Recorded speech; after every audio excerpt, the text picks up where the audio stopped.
Good afternoon, everybody, and welcome to Grand Rounds 2022, the second half. I hope you all had a good summer break, and we are truly into autumn, aren't we? I see outside that it's raining and it's cold, so it's good to see you back. Anyway, so I'll just go through a few of the housekeeping items that we do usually with the Grand Rounds to remind everybody how we do this. The previous Grand Rounds, can be viewed on the Digital Education Network Den and on the YouTube, the GLA YouTube channel. So we are uploading them there, so you should be able to see most of them there. Okay. If you'd like or require an attendance certificate for your appraisal, then you can get it from filling out the feedback form, which a link to will come to at the end, and we can give you a personalised attendance certificate then. Good. Okay. So without further ado, I know we've got a decent presentation to get through today. So I think what I'll do is I'll introduce our legal team. Quite exciting to see the legal team in person and engaging via Grand Rounds, which is brilliant. And today they're going to talk to us about the Mental Health Act in practice. And what I'm going to do is hand over to their chair, who's Kyle Squire, who is the trust barrister. So thank you very much for your presentation, guys. And we will see you at the end of it. Over to you. Thanks very much, Jonathan. And thanks everyone for joining this session. As Jonathan said, I'm Kyle Squire. I'm the trust barrister in the legal team here at Gosh, and I'm joined with Flora, Jago, who is one of the deputy trust solicitors in the legal team. We're also joined by a guest speaker today, Clementine Robertshaw, who comes from Hempson Solicitors. Hempsons are one of the leading sets of solicitors that deal with medico-legal matters, and they work with many trusts and other healthcare bodies and deal with a whole host of medico-legal issues. And Hempsons have been involved in some of the leading legal cases in this area. So we're really lucky to have Clemmy speaking to us today. Today's session is going to be an introduction to the use of the Mental Health Act in practice, and in particular, how the Mental Health Act can be used here at Great Ormond Street Hospital. We'll take questions at the end, as Jonathan said, but we'd ask that you keep questions fairly general rather than being case specific, so that the answers are applicable generally. But a small plug from me: if you do have any case specific questions, please feel free to contact the legal team at any time. We have a generic email address that you can use, which is gosh.solicitors@gosh.nhs.uk. We'll put that in the chat for you, so you've all got a copy of that. No question is too big or too small, and we much prefer to get involved early on. So if you do have questions, then do let us know. So on that note, I will hand over to Clemmy. Thank you, Kyle. Yes, so as Kyle says, I'm from Hempson Solicitors, and I've been working primarily with the Mental Health Act and the affiliated legal stuff for many years now. So my intention here is to provide a overview limited to the parts of the Mental Health Act which are most relevant to the work that you might be doing. I'm aiming it primarily at the acute clinicians, but there may well be clinicians within your trust who've actually got experience or knowledge of the Mental Health Act already. So this is just a sort of health warning that there is a lot more detail than we're going to be covering today, and that there's a lot of process, which I'll be hinting at as we go through. So there's still quite a lot of detail in it, but we'll summarize at the end, and hopefully you'll find it useful. So if we go to the first slide, just the topics I'm going to intend to cover with the time today. So there'll be an overview of the legal setup, what it is that we are talking about. I'll go through the sectioning, what it means, how it works, and how you might end up with patients who are sectioned under the Mental Health Act in your care at Great Ormond Street. We'll look at treatment under the Mental Health Act, what is allowed, what isn't allowed, and how that all works. We'll talk a bit about the process, particularly about why it's really important to get it right. And so those of you who do not use the Mental Health Act on a regular basis need to be very careful. And then we'll talk about the key principles, key legal setups and sources of guidance. And briefly touch on some of the myths that I hear with frequent questions about use of the Mental Health Act, particularly in relation to children and young people, which seem to be a bit of an obstacle sometimes when the Mental Health Act might be relevant. So going into the legal overview, the Mental Health Act is obviously the primary law which applies when you're looking at sectioning patients or using restrictions to manage the safety of psychiatric patients, which need a legal framework. At its most basic, the Mental Health Act is a method of providing powers to keep patients in hospital and provide treatment to them when that's necessary due to their mental health and to the risks that they might present to themselves or to other people. There are lots and lots of other parts of the Mental Health Act and lots of other provisions which we're not going to be talking about, like mentally disordered offenders and care in the community. So that's not relevant to your trust particularly, and I'm not going to be covering it, but just to sort of be aware that there's a lot more to this.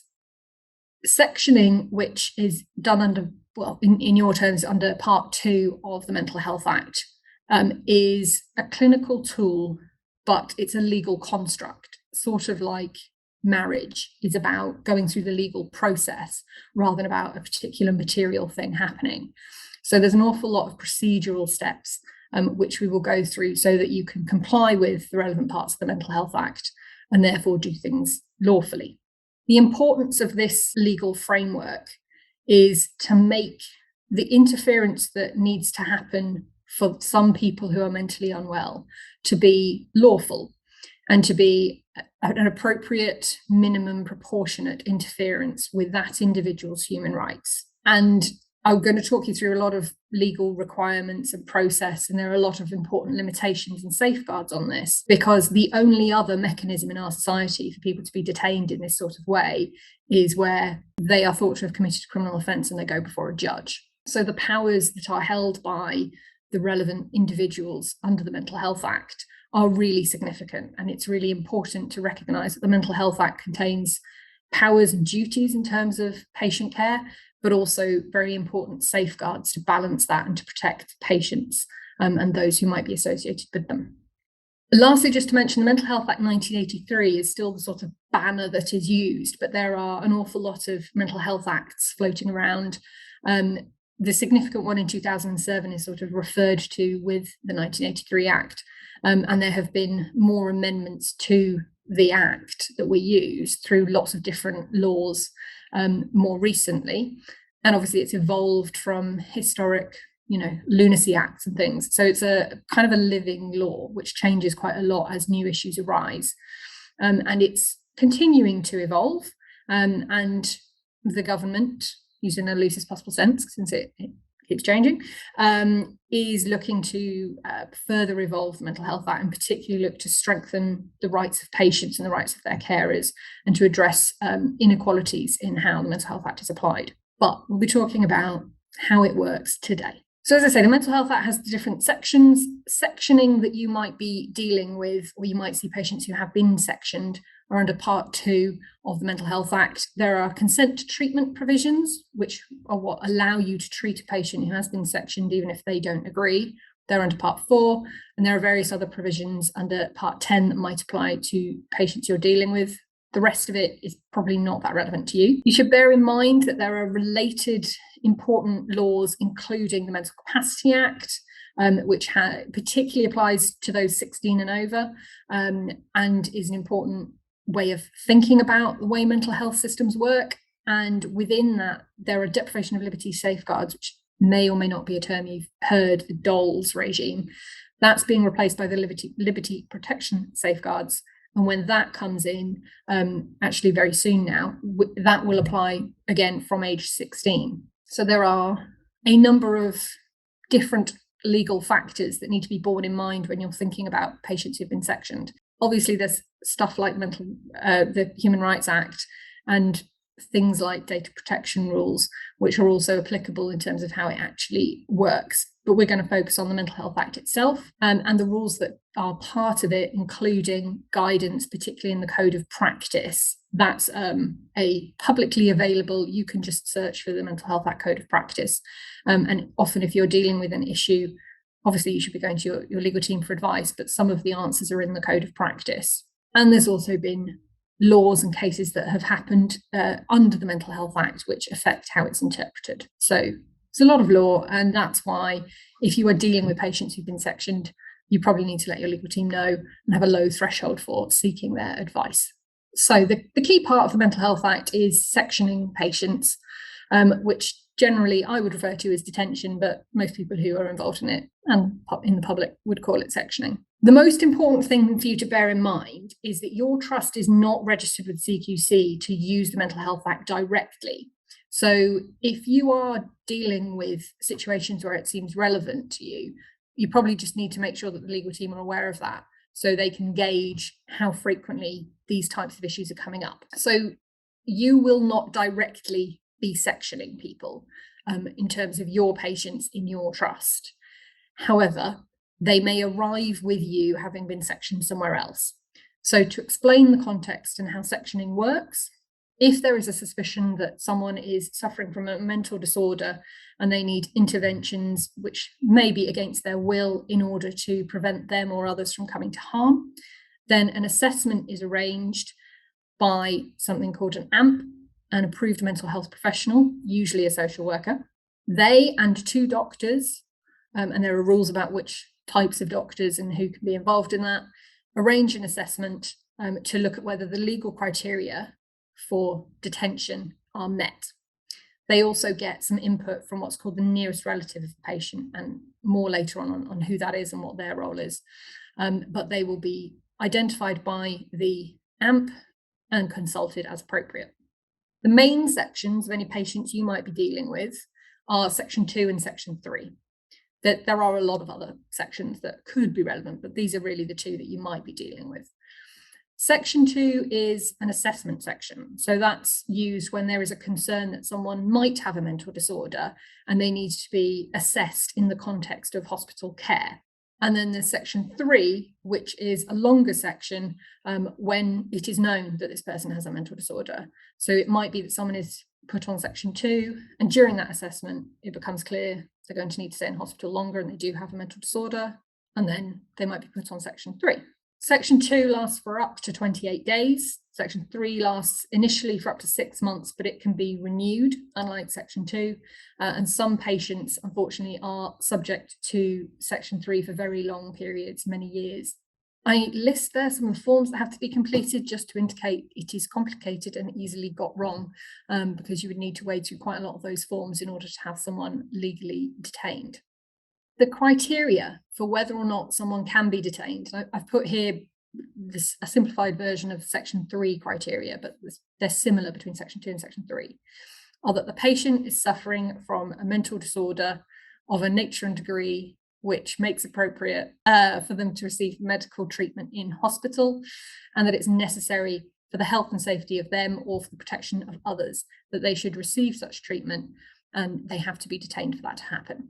So there are words like necessary. It's not an optional extra, but it's only available when it's needed, and it's on the basis of mental disorder of an extreme that requires that detention and treatment, and in the context of known risk. So those are all the things that would have to be proven in the assessment in order for a section to be applied. So hopefully that makes clear that it's a fairly high threshold. So you wouldn't generally be involved in any of that process, but if those situations apply to a patient, they may then end up in your care under either transfer or section 17 leave. Transfer, which is managed under section 19 of the Mental Health Act, is where a patient who is detained in one hospital is then transferred to a different hospital, and the section kind of carries with them. So they're still detained in the new place, and all the decision making, which was done by their lead clinician in the first hospital, is then done by the lead clinician in the second hospital.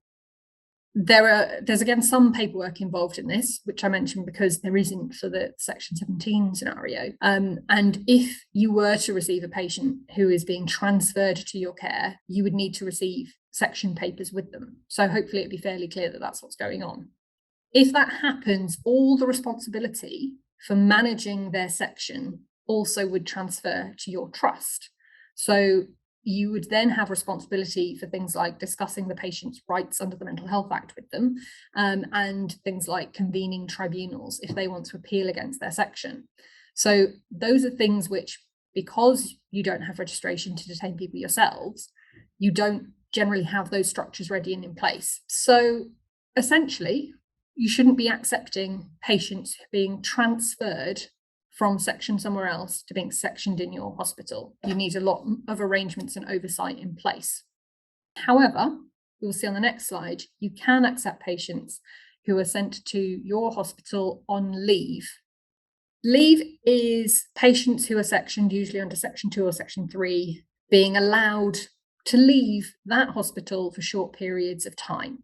The usual scenario that would happen is that someone who is detained in a psychiatric hospital is allowed maybe 15 minutes out with a staff member to go for a smoking break or something, and to see how they react. And then it would increase during the course of their treatment to see how much time they can be sort of trusted to act responsibly with, how they behave when they're out in the community. They can have overnight leave home, for example, before they're discharged. So that's the standard sort of setup.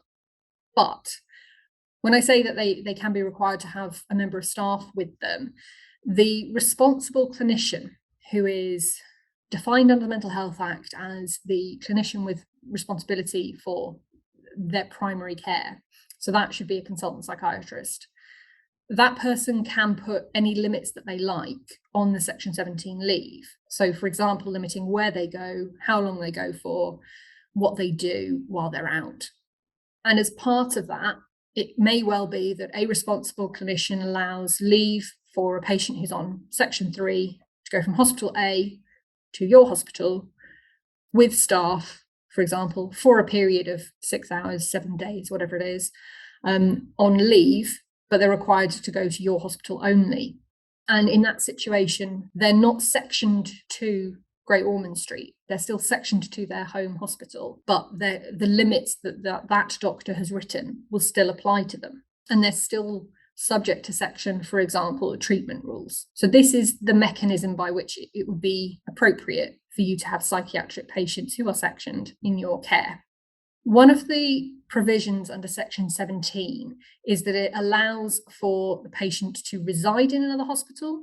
So they can become an inpatient in your care, and they can be required to remain in custody, i.e. have staff with them all the time. And those can be maybe mental health nurses sent with them to Great Ormond Street, or it could be that there are other agencies involved, or people, private providers of some care being commissioned to come in and stay with that patient, or it could be staff from your hospital.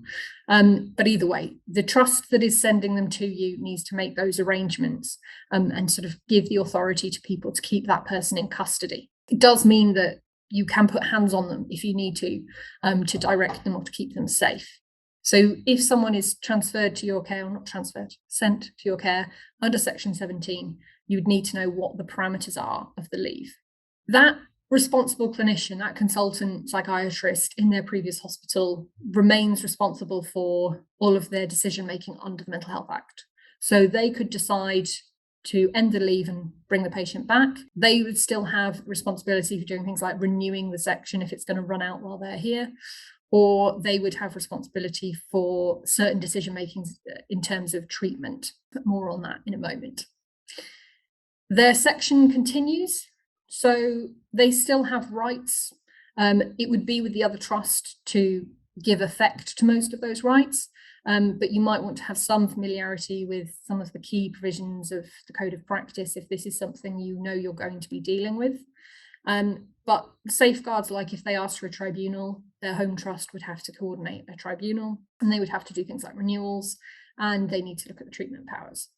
That trust is also has responsibility for reviewing the Section 17 leave. So if it's going to be that the patient is going to be staying with you for a longer period than about a week, that trust would need to look at whether it's more appropriate to try to transfer their care. So if you expect that a patient who's in your care is going to need to stay for a longer period of time, that's certainly a conversation to have with the consultant psychiatrist, particularly if it's looking much longer, if it's going to be months. bear in mind that there's no official paperwork for Section 17 leave. So they usually, their psychiatrist will be completing forms which may well be brought with them, but they're not a legal requirement. So if the patient is just brought in, then that's fine, that's still legal. So the next slide. So I'll briefly mention that you have a psychiatric ward and therefore will have patients who are there not under section, which are called informal patients. They still fall under the auspices of the Mental Health Act because of Section 131, which confirms that patients don't have to be sectioned to be in a psychiatric hospital. There are rules around how these patients are treated, including that they aren't subject to the rules with Section 17 about going on leave. They can't be forced to return after 15 minutes or be forced to accept having staff with them, but they can be asked to follow rules, and they can be asked to respect requests, like them returning after a specific period of time. And it can be that the door is locked and they have to tell someone when they want to leave. As long as they are then allowed to leave, that's fine. And so that can be part of how you safely manage a psychiatric ward, with a combination of informal and sectioned patients, or with patients who represent different risk levels. While there isn't any statutory paperwork to make a patient informal under Section 131, it just applies if they are admitted. It's worth having some consciousness that there are emergency powers which can be used, basically in a situation where you think that this patient should be being sectioned fully. And if the patient isn't going to stay, so that you can contact an AMP so that they can arrange a Mental Health Act assessment, then you should think about using Section 5.2 of the Mental Health Act. That's available only to the doctor in charge of the patient's care, or one delegated other person until that person can get there, and it lasts for only 72 hours. It's applicable only to admitted inpatients. So it's a patient who's already in your care and suddenly you have worries that there is a need for them to be sectioned. They don't have to be admitted for psychiatric care, just any inpatient that you suddenly have this worry about. There's also obviously procedural requirements for that. There's Section 5.4 as well, which some people may have heard of, so I will mention briefly, but that's only available to registered psychiatric nurses, not general nurses, and that's a period of only 6 hours so that the doctor can come to do the 72-hour version. So these are very, very limited powers, and you can't treat patients against their will while they're under them. So it is of limited use to you. And again, we have the previous proviso that you don't have the regulatory registration to use it. So if any situations like this are arising or you're worried about them, make sure the legal team know. On to the next slide, restraint. So we get a lot of questions about this, but restraint is not addressed in any specific way in the Mental Health Act. There isn't a restraining section. Patients who are sectioned can be subject to restraint if that is needed and proportional, but it has to be the minimum restraint for the minimum period of time. If a patient arrives in your care on the basis that they're sectioned somewhere else and they're on Section 17 leave, then because they could be held in custody, if that's the way the leave has been arranged, then restraint can be permitted. Obviously, there will be local rules in relation to the training that people have in order to restrain any patient, but it's legally permitted in that situation. It's also allowed if the patient is AWOL, so if they break the rules that their Section 17 has, if they try to leave when they're not allowed to, then they can be prevented from leaving, including by restraint if that's necessary. For patients who aren't sectioned, for those informal patients who might have mental health worries about but aren't sectioned, restraint really shouldn't be happening for more than a negligible period of time, because it could constitute a deprivation of liberty and therefore require lawful authorization through one of the mechanisms of the Mental Health Act or a court order.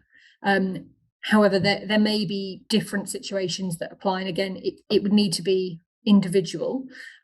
It's not ideal to be relying on parental consent, particularly the older a child gets, the less you can rely on parental consent in general, as you probably already know. The general principle guiding any use of restraint is that of the least restriction. That's a principle which runs through all use of Mental Health Act, but particularly around restraint. shortest possible period, the most limited restraint that is compatible with the patient's safety, and it must be proportional.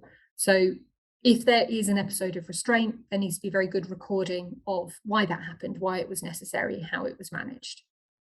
And again, the theme remains: contact the legal team if this is something you're worried about or something that's happening. Treatment. So this is probably the most relevant part to you if you are dealing with patients who've been sent over to your hospital and are subject to section somewhere else, because the Mental Health Act essentially allows for treatment for psychiatric care to be provided to patients who've been sectioned, regardless of whether or not they consent to it. The rules of this are primarily under Section 63 of the Mental Health Act, but as you might imagine, there's lots of different provisions that apply, particularly with some very specific types of treatment. But essentially, if you have a patient who has been sectioned in your care, you need to work out whether the care that you want to provide for them is purely physical health care, or if it's mental health care or related to their mental disorder. If it's physical health care, the Mental Health Act isn't relevant to them or to that care. So you would apply whatever standard rules you would be applying for that patient and that care. For instance, looking at whether that particular patient is competent or has capacity to make the decision about that care, or so on and so forth. But if it's treatment for their mental disorder directly, or for something related to their mental disorder, then the Mental Health Act will allow you to provide that care even if they don't consent. And so it's helpful usually to ask their consent, but if they don't provide it, you have to make a decision about whether you will be giving them that care anyway.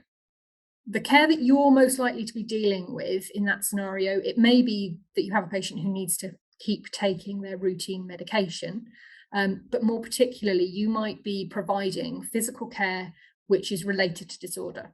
That would be something which is potentially a cause of their mental disorder, something which is a symptom of their mental disorder, or a manifestation. So, for example, that might be a patient who has self-harmed by cutting themselves severely, and then they need referral to a plastic surgeon.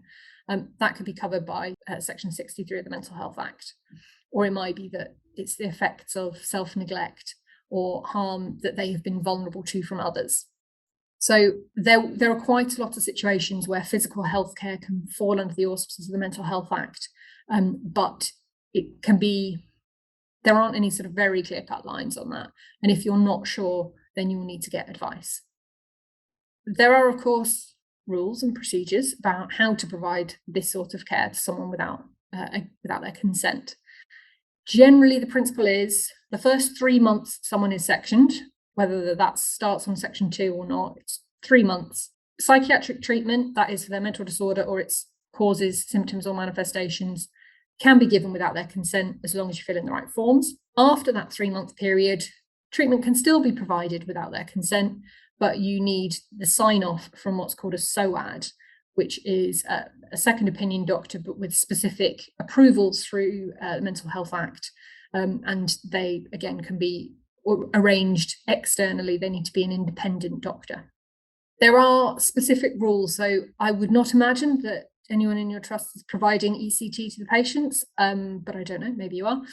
There are specific rules and restrictions under the Mental Health Act for ECT, and there are other rules which apply to sort of irreparable treatment. So if there is something which is high risk, then again, you might need advice to work out not just whether the Mental Health Act covers it, but if there are particular restrictions or if there's a particular process to go through to authorize it. As a broad principle, in an emergency, err on the side of life, and you can provide treatment. But particularly with sectioned patients, there's a whole scheme of rules about what the effects of the treatment will be, and therefore what kind of emergency it has to be. So it can get quite complex, but in general, err on the side of life unless you already know that there's a reason that you can't be providing the treatment that you want to provide.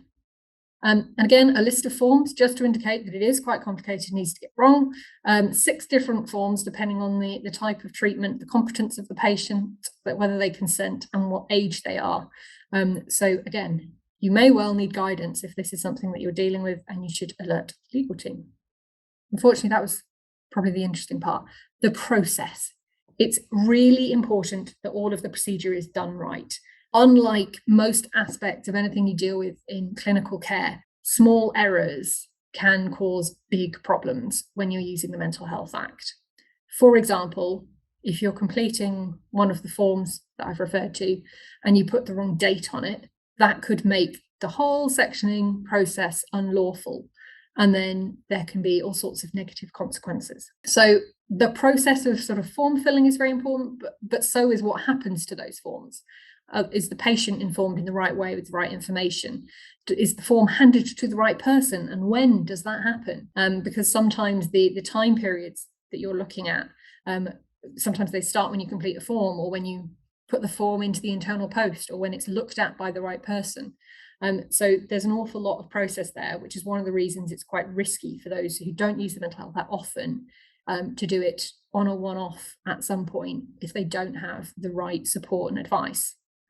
There are lots of rules under the Mental Health Act about who has which role, and generally you can't just agree to swap them. So, for example, the responsible clinician who makes most of the decisions is the clinician in charge of the patient's care. It's supposed to be the most senior one. So if you're acting under the direction of others, then you're not the responsible clinician.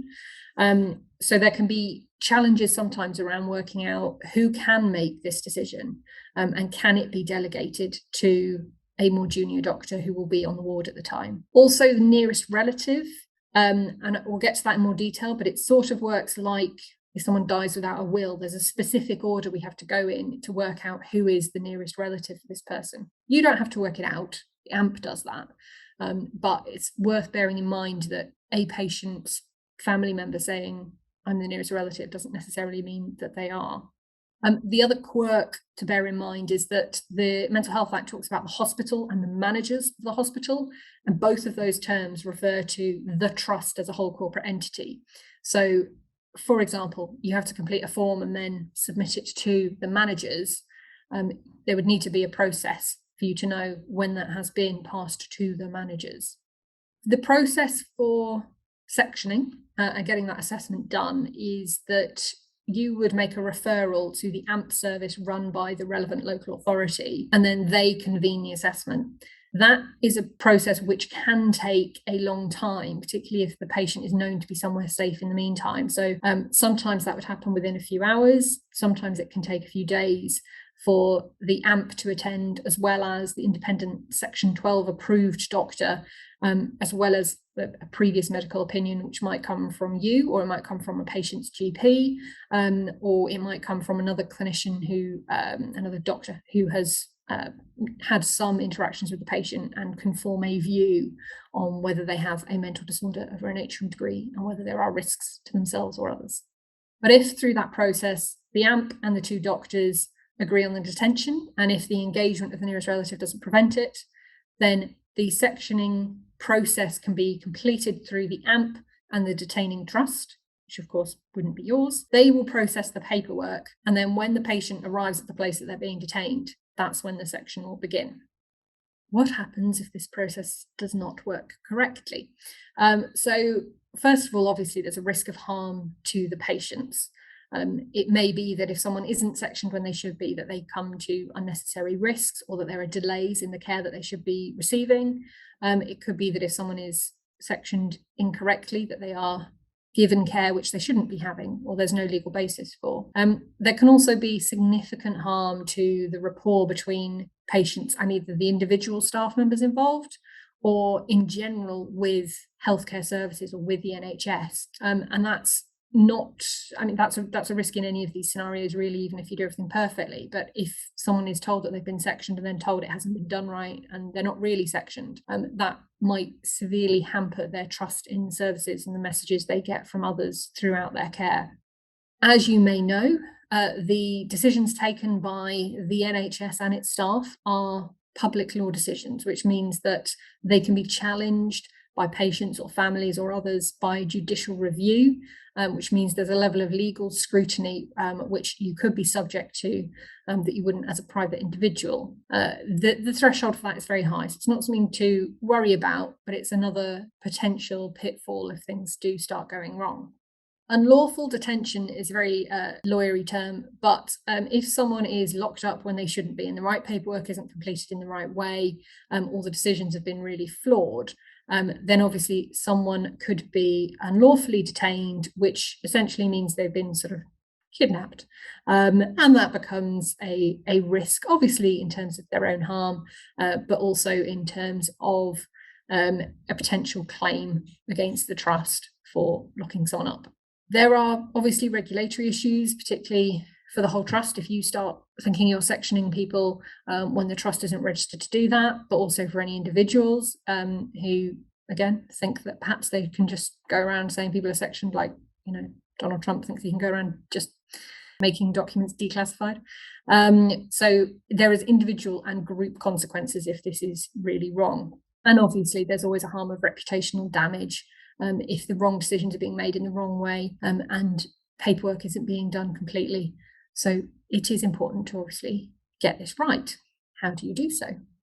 The most important thing is to bear in mind the guiding principles of the Mental Health Act.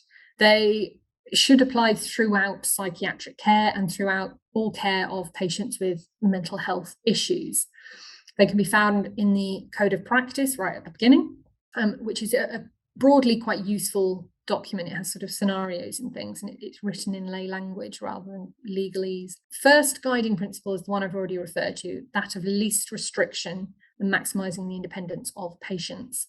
And that's the one that is most talked about by those who work in psychiatry, that you cannot section people unless it is absolutely necessary. If there is a less restrictive option, that has to be pursued. But in theory, all of the guiding principles have equal emphasis. And so the rest of them are probably more familiar from the rest of NHS care, but patients being empowered within their care, treated with respect and dignity. Treatment should be efficient and equitable and have purpose and effectiveness. There are lots of safeguards under the Mental Health Act, which I alluded to earlier, to make sure that the process is being done correctly. And these have come in incrementally over the decades of there being mental health laws, because they were really needed. So at the beginning, it was, a man saying his wife's gone a bit crazy, and that was it. She was locked up forever. So obviously there's CQC registration that I've talked about, so as the second opinion doctors who are needed to sign off treatment. The AMPs, who are obviously as social workers from a local authority, a nice external different perspective. There's something called an IMHA, which is an independent mental health advocate. So those who are made subject to the Mental Health Act have someone to speak up on their behalf if needed, to get them, make sure that their rights are being properly respected. Patients can apply to a tribunal, and then a judge, a consultant psychiatrist, and another person come to the hospital that they are in and have a court hearing there and then to decide if they should go free. Section 132 is just a requirement that the patient is given all of their rights and told about the rights that they have under the Mental Health Act, and that has to happen at lots of different periods in their care. And that's the kind of thing which is very difficult for you to get right if you're not doing it routinely. And then we have the nearest relative. The nearest relative is, as the name suggests, the closest living relative of the patient. It's only those who are over 18 and those who are resident in the UK. But apart from that, it is, as I say, a bit like working out who gets someone's money when they die if they haven't had a will. It's not a next of kin. It's not a person that the patient can choose. And it's often a different person than the next of kin that they would choose or that you would assume. Section 26 of the Mental Health Act sets out the rules for who it is.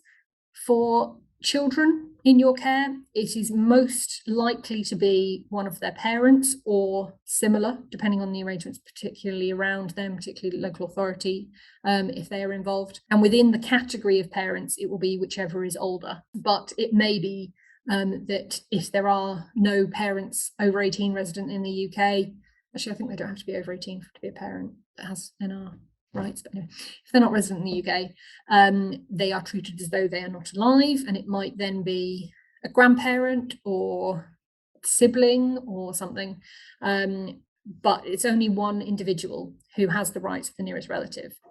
They should be involved in what's going on in the care, and they need to be consulted or informed of the sectioning, which is what's done by the AMP as part of the Mental Health Act assessment. Obviously, families come in all sorts of shapes and sizes, so it's often necessary for difficult questions to be asked to work out who are the people in this patient's life, but it is the AMP's job to do that. So you might be feeding in information, but you don't have to go through all of the process to identify the right person. One of the most important rights that the nearest relative has is to try to order discharge of the section, at which point the consultant psychiatrist involved, so at the other trust probably, has a higher threshold to apply, whether that section can then continue. They have to look at whether it would be dangerous to allow the patient out. So that risk information has to be really clear. But that's generally a process I wouldn't expect you to be involved in. So before we summarise and wind up, just a few myths that I hear. It's only ever in the context of children and CAMS that I hear that patients shouldn't be sectioned because then they won't be able to travel to America when they grow up, and that might limit their lives. I have no idea where this has come from. I don't know if it was ever true, but it's not true now. So that's exactly the kind of thing not to factor into what kind of care someone needs. Obviously, as I've covered, sectioning might make a lot of treatment lawful even without the patient's consent, but it's not completely a carte blanche. So it's mental disorder or related physical health care, not just anything you fancy. There are also limits on who can apply a section. So a doctor can provide a medical opinion, but that's not enough on its own. There need to be 2 doctors and an AMP. And the other doctor, if you produce one medical recommendation, the other one has to be someone who has the Section 12 approval, and it has to be someone from a different service, because they want to specifically prevent, a consultant forcing a junior to agree with them. There needs to be different perspectives and people with different knowledge of the patient. I also sometimes hear people talking about, it's usually in a sort of A&E context, so hopefully it's not an issue for you guys, but I do hear people saying that they can use a common law to detain people. And the short answer is you cannot. It's only for very, very narrow scenarios, where you don't have any possibility of going through the process of sectioning someone, but it's kind of a patient suddenly brandishes a knife and lunges at someone, and then you rugby tackle them. And then you look after the event and you say, well, the common law probably allowed it. That probably wasn't assault to rugby tackle that person because something much more serious was going to happen. So if you've got time to plan, if you know that something's going to go, or you think it's very likely that something's going to go badly, and there will be a need for restraint or intervention, you can't just say the common law will cover it. You need to plan ahead properly, and you'll need to get advice. And the last thing is just to mention, for those who are dealing with psychiatric patients routinely, there used to be a convention that the Mental Health Act took precedence over the Mental Capacity Act or its equivalents, but that's no longer the case, and there need to be case-by-case decisions. So if you are dealing with those scenarios, it's a very complex area and you will need advice. So to summarise, the general point of the Mental Health Act is to allow assessment and treatment for people detained under the Act, but only where there is CQC regulated authorisation. So you cannot directly use the Mental Health Act as you choose within your trust. You should only be dealing with patients who are already sectioned somewhere else and then brought to your hospital under Section 17. And therefore, they should already be under the care of a psychiatric team who are very familiar with the Mental Health Act and can give you advice and information about how it applies to this particular patient. Bear in mind the general principles to apply with the Mental Health Act and with psychiatric patients generally, particularly least restriction. There are resources available, the code of practice. I mean, in an emergency, I know you're not going to look it up, but a lot of the questions that you might have would be answered in there. I would expect that you could speak to mental health trusts that you are involved with. So particularly in that scenario where a specific patient is transferred to your care. But generally, I would expect staff of mental health trusts to be much more familiar with the Mental Health Act than you are. There's also one book that has all the answers called the Mental Health Act Manual, but it's huge and costs a lot of money. So you're not going to have a copy lying around. But I guess you can rest assured that there are definitive answers somewhere. I'll flag again that there are lots more rules than we've covered today. And so if there's anything particularly odd you're dealing with, you would need to get advice. There's rules around patients going AWOL, rules around what searches you can conduct on a patient, as well as all the treatment stuff and the things we've talked about. So if there is something going on that makes you feel a bit uncomfortable, that is generally a sign that you need some advice. I mentioned that there is currently review by the government about changing the Mental Health Act. We don't expect it to change anytime soon, but I suppose it's a good sign that it is evolving. And I see it's in the chat boxes as well, but I've included the email address for the trust solicitors for further questions or advice that you need about any specific issues you're dealing with. And as necessary, obviously, they can refer out for more specialist advice if that's needed. Okay, that's enough from me for right now. Cannot see any questions on Slido at the moment. But I think I had a question. What happens if a patient with a known mental health disorder deteriorates whilst at GOSH? What is the exact process? Who do we contact, and who do we contact if it's out of hours? So Go. I can certainly tell you who to contact in hours. You can contact the legal team, which is the gosh.solicitors@gosh.nhs.uk email address. Out of hours, if you contact the CSPs or on-call exec, then they have access to out of hours legal advice, and they're the gatekeepers for that. So keep the CSPs informed, and we would support you in making a referral to an appropriate organisation, or giving you advice on what can happen in an acute situation. As Clemmy said, there's some exceptions where things are going rapidly wrong very quickly, and there isn't time to plan and prepare. The sort of immediate kind of legal stuff, if someone's mental health has suddenly deteriorated and you, to the extent that it's not really about their physical healthcare anymore, that's when you would be getting advice and looking to refer to an external AMP service from the local authority, and that patient being sectioned and whisked away to a psychiatric unit. And the scenario where they continue to have physical health needs and they need to stay in your care, but they also have very serious mental health issues, is much more complicated, and we need to go through that on a sort of case-by-case basis, because you can't just section them and crack on where you are. It would still need AMP involvement, and it may well be that once you go through the process, kind of the internal routes for legal advice, that you would speak to an AMP through an AMP service and discuss what to do. It's not just a kind of you put in a referral and they turn up and things happen. So it may be that this is a patient who wouldn't meet the thresholds for the Mental Health Act, and they sort of say, oh dear, you've got a difficult scenario, and that's it. So yeah, it will be complicated. You need to get advice as soon as you can. If you've got a patient who you think this might, they seem kind of okay at the moment, but it might turn, then definitely get legal advice so that you've got a plan in place. Somebody is asking, what is this youngest age that somebody has been sectioned? Oh, I should say there is no kind of age requirement basically with the Mental Health Act. So it's not common amongst children, particularly the sort of, under 10s. It's not happening a lot, but it does happen, and there's no requirement like there is with sort of capacity rules or anything like that. If they need to be sectioned 8, they need to be sectioned. Has this happened quite a few times at GOSH, or not at all? Or I can't really say, but I think situations are managed more with your inpatients rather than it sectioning happening.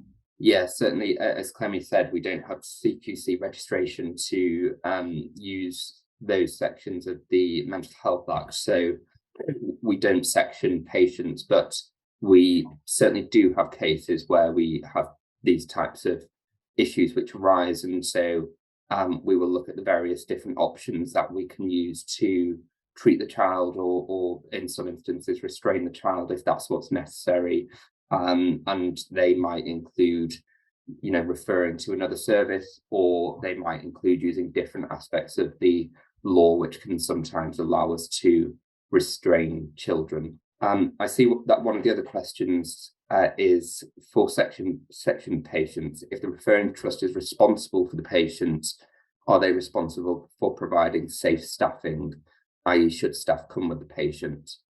Essentially, yes. So they're responsible for the decision making, and they're responsible for the sort of process and admin around the Mental Health Act. So they don't have they don't comprehensively keep responsibility for the patient's safety. They sort of share it with you if they're coming to your care. So they should be assessing beforehand what level of escort is expected to be needed for that patient. If they're going to be admitted into your trust for care, then usually the expectation would be that your trust then arranges. Sorry, my motion sensor lights have gone out. Yeah, I'm still here. Usually the expectation would be that you would arrange for bank staff, bank RMNs to come in and be with the patient. But that hopefully those are in situations where there's a bit of time to plan, and that could be agreed on a case-by-case basis locally. It might also depend how far the patient is needing to travel, how much notice you have, things like that. And if they're already an inpatient somewhere else, it's obviously better if they can come with staff who know them, because this is a more sort of challenging circumstance than just staying in the care that they're in. So that would be the starting point.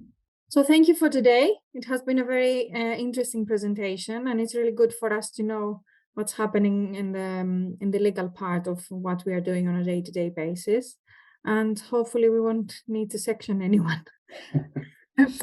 Great. And can I extend my thanks again to Clemmy for coming along to give this presentation, and thank you to everyone who's joined on what certainly for me is a wet and cold day. Thanks all. Thank you all very much. Thanks. Bye.